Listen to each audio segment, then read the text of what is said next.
The electric shock is a serious electrical hazard. The 26 volts measured between the burner rim and the sink indicates a fault in the appliance's grounding or insulation. The All Underwriters Laboratories listing on the appliance indicates that it has undergone safety testing and meets certain standards. However, it does not guarantee that the appliance is completely free from defects. Possible causes of the electrical hazard include, firstly, defective ceramic insulating sleeves. The dangling ceramic sleeves may not be properly attached, allowing electrical current to leak through and cause a shock. Secondly, damaged insulation. Insulation around the burner elements or wiring may be damaged, allowing current to escape. Thirdly, a grounding fault.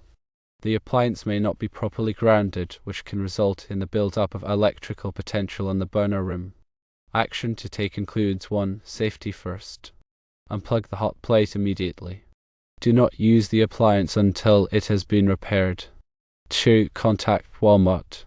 Return the hot plate to Walmart. Inform them of the electrical hazard. Request a refund or replacement. 3. Contact UL.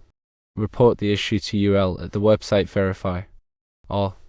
org/verify product/report issue. Provide details of the appliance, including the model number and date of purchase. 4. Consider professional repair.